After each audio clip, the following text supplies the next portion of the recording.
To the US State Department, these are terrorists, based in this sprawling military camp inside Iraq.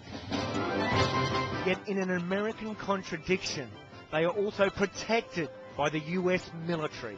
An Iranian dissident group, they are the Mujahideen-e-Khalq, or MEK. The US military police protects us as protected persons under the 4th Geneva Convention against terrorist attacks by the Iranian regime and its agents.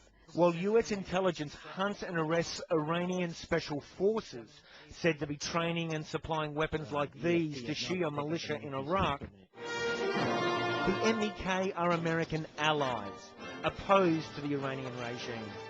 Their politics, pro-democracy, with a dash of Marxism and Islamic ideology.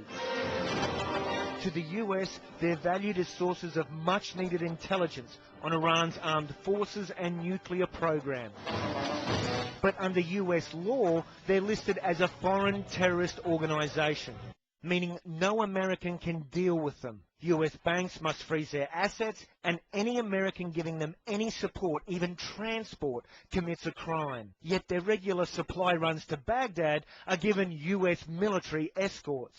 The trips for procurement of logistical needs also take place under the control and protection of the MPs. Military police escorts because, as these US documents show, coalition forces regard them as protected persons under the Geneva Convention. An American two-star general writes that the coalition remains deeply committed to the security and rights of the protected people of Ashraf.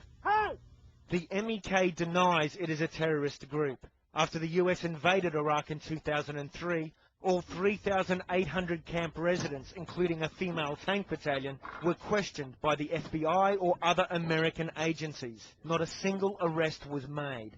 The Red Cross monitors the MEK as a protected group, insisting they must not be deported, expelled or repatriated.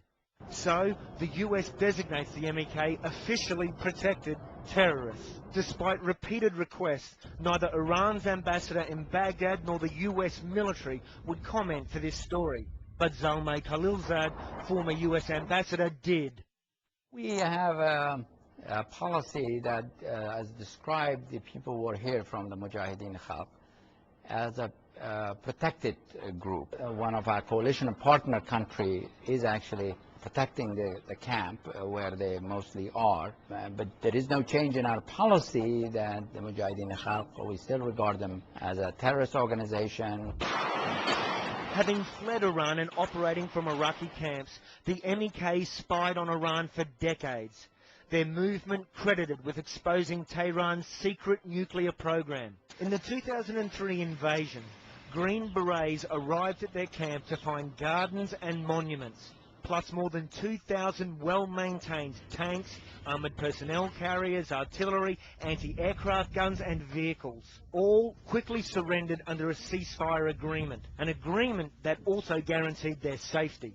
Everyone's entry to the camp and his departure are controlled by the US MP force. The MPs haven't approved journalist entry to the base, Camp Ashraf, north of Baghdad. 2 years ago, Time magazine photographer Yuri Kozyrev and I snuck past US sentries to see the camp for ourselves. This video, recently shot by the MEK, shows not much has changed, and Camp Ashraf remains one of the best-kept army facilities in Iraq. Meanwhile, both Iran and Iraq accuse the MEK of ongoing terrorist attacks, and the Shia-dominated Iraqi government wants them out.